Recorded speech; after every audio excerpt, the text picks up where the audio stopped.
हमने जो हड़प्पन सिविलाइजेशन कल देखे थे ना पार्ट 2 में, सिग्निफिकेंट फीचर ऑफ सिविलाइजेशन, उसमें हम देखा था क्या, अर्बन और टाउन प्लानिंग। इसमें हम देखेंगे क्या, आर्किटेक्चर, कि उनका हड़प्पन जो लोग थे ना उनका आर्किटेक्चर किस तरीके से था, वो किस तरीके से पता अपना मतलब फॉर्मेशन करते थे, बिल्डिंग्स वगैरह, इन सभी चीज़ों को हम क्या इसमें देखेंगे। ठीक है, आर्किटेक्चर से पहले आता है ड्वेलिंग हाउसेस। ड्वेलिंग हाउसेस का मतलब होता है आवास गृह।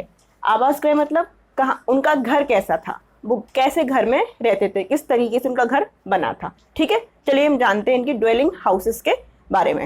ओके, सबसे पहले जो इनके ड्वेलिंग हाउसेस थे वो डिफरेंट साइजेस के थे, अलग अलग साइजेस के क्या है इनके घर थे। सभी को दिखता होगा ना आपको अपने सोसाइटी में, किसी का घर छोटा है, किसी का घर बड़ा है, किसी का घर बहुत ब्यूटीफुल है, किसी का घर बहुत लंबा है, किसी का बिल्कुल छोटी सी हट है।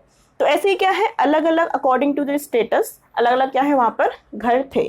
ठीक है, घर कहाँ पे थे, मैंने कल बताया था आपको स्ट्रीट्स के बारे में डिटेल में अच्छे से, पार्ट 2 में। आप नहीं देखा है तो देखना। ठीक है, तो जो उनकी स्ट्रीट्स थी ना, जैसे कि ये स्ट्रीट है, उसके आसपास क्या है, घर थे। ये स्ट्रीट है सामने और ये क्या है, मान लीजिए इनका घर है। तो इस तरीके से क्या है, इनके जो घर थे वो क्या है, स्ट्रीट के आसपास थे। According to their status they are of different sizes, right. Okay, इसके बाद क्या था, जो घर थे ना वो एक ऊपर मतलब किसी प्लेटफॉर्म पर रेस्ड थे। ये प्लेटफॉर्म है, उस पर क्या है, उसके ऊपर बने हुए थे। क्योंकि आपको पता होगा कि जो भी पहले अपनी एंशिएंट सिविलाइजेशंस थी वो बैंक्स ऑफ रिवर के आसपास क्या है, डेवलप हुई थी, है ना। जैसे कि ये कहाँ पे डेवलप हुई थी, इंडस के आसपास। तो क्या था, अगर मतलब रिवर्स के आसपास डेवलप हुई हैं तो क्या है, बाढ़ या फिर फ्लड आने का क्या है, खतरा होता था। और अगर बाढ़ या फ्लड आएगी तो क्या है, उनका घर क्या है, टूट सकता था। इस वजह से उसको प्रोटेक्ट करने के लिए फ्लड से इन्होंने एक रेस्ड प्लेटफॉर्म पे उसको डेवलप किया था, जिससे कि क्या है, उनका घर सेफ एंड साउंड बना रहे। ठीक है, इसके साथ साथ और क्या इनके अंदर कैरेक्टरिस्टिक्स थे। अब हम इनके घर के अंदर जाते हैं, इंटीरियर। ठीक है, तो कैसा था, जैसे कि मान लीजिए मैंने क्या है इस घर का आपको इंटीरियर वर्जन बताया है। क्या है, रूम थे, इस तरीके से रूम थे आसपास चारों साइड, और बीच में क्या है, कोर्टयार्ड था, ओपन कोर्टयार्ड, जिसे आप आंगन कहते हो ना हिंदी में, ऐसा कुछ था। आप अपने गांव के घर में जाना कभी, तो वहाँ पे क्या है, आसपास तो मतलब बहुत सारे कमरे होते हैं और बीच में खुला सा आंगन रहता है ना। ये सोचिए, ये फीचर्स आज भी हैं। मतलब आप बिल्कुल कनेक्ट करिए, हड़प्पन्स की जो कैरेक्टरिस्टिक्स थे ना वो आज के टाइम पे पूरा रिलेवेंट मिलेगा आपको। तो ऐसा इनका क्या है, अंदर भी फीचर्स थे कि उनके रूम के आसपास थे कॉर्नर्स पर, और बीच में एक बड़ा सा आंगन था जहाँ पे क्या है वो आराम से अपने जो भी एक्टिविटीज़ हैं वो करते थे। इसके साथ साथ घर के अंदर वेल मतलब कुएं, अभी भी आपने देखा होगा, वेल, बाथरूम्स, ये सब क्या है इनके घर के अंदर ही थे। मतलब कुएं वगैरह होते ना, आप देखना अभी अपने गांव में जाना, या तो मतलब घर के अंदर कुआं मिलेगा या हैंडपंप मिलेगा आपको, अभी भी मिलेगा। तो उस समय भी क्या है, इनके घर के अंदर वेल या फिर बाथरूम भी थे। मतलब सैनिटेशन का ही बहुत ध्यान रखते थे। मैंने कल ही बताया था आपको ड्रेनेज सिस्टम में कि किस तरीके से इन्होंने पूरा डेवलप किया था अपना सिस्टम, जिससे कि उनका सैनिटेशन और हेल्थ क्या है, आराम से डेवलप होता रहे। तो ऐसे ही आप देखिए यहाँ पे कि इनका वेल और बाथरूम भी क्या है, कंप्लीटली इनके घर के अंदर था। तो हमने क्या देखा अभी, इनके घर का स्ट्रक्चर कैसा था, किस तरीके से अरेंजमेंट था, और वो कहाँ पे लोकेटेड था।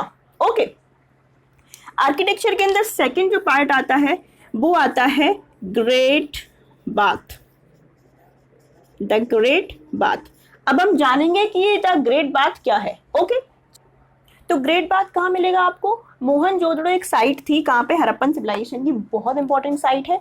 यहाँ से आपको, यहाँ पे इसके क्या है, कुछ एविडेंस मिले हैं पुराने एग्जीबिशन करने के बाद कि यहाँ पे ग्रेट बाथ नामक क्या है, बहुत बड़ी साइट थी। पहले मैं आपको उसकी पिक दिखाती हूँ। ओके, उसके अंदर स्टार्ट करते हैं। देखिए, ये है ग्रेट बाथ का स्ट्रक्चर। देखिए इस तरीके से क्या है, ग्रेट बाथ था। देखिए बीच में क्या है, स्पेस है। ओके, आपको विजिबल है।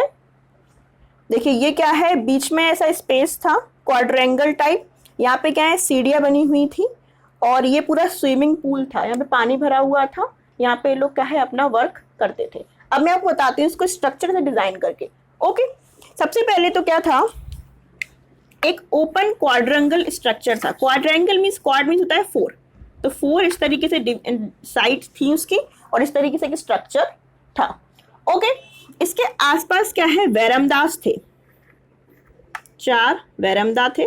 वैरमदा आप जानते होंगे, आपके जो घर होता है ना उसके बीच में भी वरामदा होता है, वरामदा, हिंदी में वरामदा बोलते हैं। रूम है, 2 रूम, बीच में स्पेस दे दी वरामदा के लिए, ठीक है। तो ऐसे क्या है, वैरमदा थे यहाँ पर। ओके, 3 वैरमदा के क्या है आसपास गैलरीज, गैलरीज भी जानते होंगे आप, और रूम्स थे। ओके, इसके बाद बीच में एक बड़ा सा स्विमिंग पूल था। सोचो स्टूडेंट्स, उस टाइम भी स्विमिंग पूल था। सोचिए आप, कितनी पुरानी बात कर रहे हैं हम लोग, हजारों साल पुरानी बात। वहां भी एक स्विमिंग पूल था बकायदा, इतना बड़ा पूल था। उसकी लेंथ क्या थी, 12 मीटर लॉन्ग था वो, 12 मीटर लॉन्ग था। इमेजिन कीजिए, मतलब 1200 सेंटीमीटर लॉन्ग। तो 12 मीटर ये लॉन्ग था, वाइड 7 मीटर उसकी विड्थ थी, और डीप कितना गहरा था, 2.5 मीटर क्या है वो डीप था। ये क्या, ये पूल दिख रहा है आपको, ये वाला स्ट्रक्चर, ये पूल है, ठीक है। इसीलिए इसको ग्रेट बाथ नाम दिया गया है, द ग्रेट बाथ।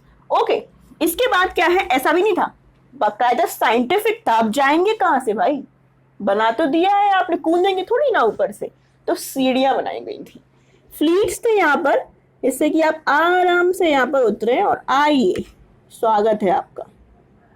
इस तरीके से आप यहाँ पर जाएंगे और यहाँ आप यहाँ पर ये, ठीक, इस तरीके से एंट्री आएगी। इसके साथ साथ सैनिटेशन का तो बिल्कुल ही ध्यान रखते थे, मैं कई बार आपको रिपीट किया है, इसीलिए बार बार क्या है, जो पूल है ना, पूल में क्या है, पानी भरा हुआ था, तो इसको टाइम टू टाइम क्या है लोग चेंज करते थे और नया लाते थे। और एक कैसे ज्यादा चेंज होने, यहाँ पे क्या है, बहुत सारे ड्रेनेज सिस्टम से इन्होंने क्या है ड्रेन बना दिए थे, जो कहाँ से कनेक्ट था, अंडरग्राउंड ड्रेन से। मैंने आपको पिछले पार्ट में बता दिया था, ठीक है। तो इस तरीके से था इनका द ग्रेट बाथ का स्ट्रक्चर, जो इनके आर्किटेक्चर का बहुत इंपॉर्टेंट फीचर था, ठीक है, और बहुत इंपॉर्टेंट भी है, राइट। अब हम थर्ड वाला पार्ट पढ़ेंगे आर्किटेक्चर में, the great granary. The great granary क्या है, ओके। तो ग्रेट ग्रैनरी क्या है, ग्रेट ग्रैनरी क्या है, एक जो होता है ना, अपन लोग अभी प्रेजेंट में गोदाम बोलते हैं, जहाँ पे अपन लोग गेहूं के भंडार रखते हैं, चावल के भंडार रखते हैं, तो उसी टाइम वो वहां भी क्या है, एक महान अन्न भंडार था, जिसे हम लोगों ने क्या बोला, द ग्रेट ग्रैनरी, ठीक है। इसके कहाँ से मिले हैं एविडेंस, मोहनजोदड़ो और लोथल से, ठीक है, 2 साइट हैं हड़प्पन्स की, वहां से इनके क्या है एविडेंस प्राप्त हुए हैं। अब हम जानते हैं ग्रेट ग्रैनरी का स्ट्रक्चर कैसा था। ओके, सबसे पहले क्या है, 2 ब्लॉक्स थे बड़े बड़े, मतलब आप कह सकते हो बहुत बड़ा बड़ा स्ट्रक्चर था 2। ओके, एक यहाँ स्ट्रक्चर बना हुआ था, एक यहाँ पे स्ट्रक्चर बना हुआ था, ठीक है। इसके बाद क्या है, बीच में क्या है, स्पेस थी, जिसे हमने क्या बोला है, एशन। ओके, इसके साथ ये जो ब्लॉक है ना, ये 6 हॉल में डिवाइडेड था, 6 हॉल में डिवाइडेड। जैसे कि मैंने सपोज कीजिए ऐसे कर दिया, 1 2 3 4 एंड 5 6। ओके, ये 6 हॉल में क्या है डिवाइड हो गया ये ब्लॉक। तो समझिए आप ये ब्लॉक कितना बड़ा होगा फिर, है ना, जब इसको अपने 6 हॉल में डिवाइड कर दिया। इसके बाद क्या था, ये जो एक हॉल है ना, इसको भी 4 कंपार्टमेंट थे, इसके अंदर भी 4 पार्ट्स थे इसके अंदर भी, जहाँ पे क्या है अलग अलग ग्रेन्स का या फिर जो भी उनका फूड मटेरियल है ना, उसका स्टोरेज करते थे, और यहीं से वो ट्रेड एंड कॉमर्स भी करते थे, ठीक है। तो इस तरीके से स्ट्रक्चर था किसका, ग्रेट ग्रैनरी का। इसके साथ साथ आर्किटेक्चर में और भी सारी साइट्स मिली हैं, जैसे कि पब्लिक बिल्डिंग्स, जहाँ पे क्या है बहुत सारी उनकी मीटिंग्स वगैरह होती थी। असेंबली हॉल, असेंबली हॉल में क्या है बहुत सारे लोग इकट्ठा होते थे और अपनी क्या है जो भी मतलब उनकी पॉलिसीज वगैरह बननी है उस पर चर्चा होती थी, अपनी संसद भवन की टाइप, राइट। सिटाडेल, सिटाडेल भी कोई एक बिल्डिंग्स टाइप थी, जो रूलिंग क्लास थी ना उस समय, मतलब एलिट क्लास, वो लोग उसको यूज करते थे। ओके, तो ये हमने जाना किसके बारे में, आर्किटेक्चर के बारे में, डिटेल में जाना, अच्छे से जाना हड़प्पन सिविलाइजेशन का आर्किटेक्चर कैसा था। अब हम जानेंगे इसकी economic life, social life, art and craft, decline, कैसे हुआ है सिविलाइजेशन, पूरा कंप्लीट करेंगे हम लोग इस पार्ट में। इतना ही। पार्ट 4 में हम देखते हैं economic life and social life. Okay, thank you for watching this video.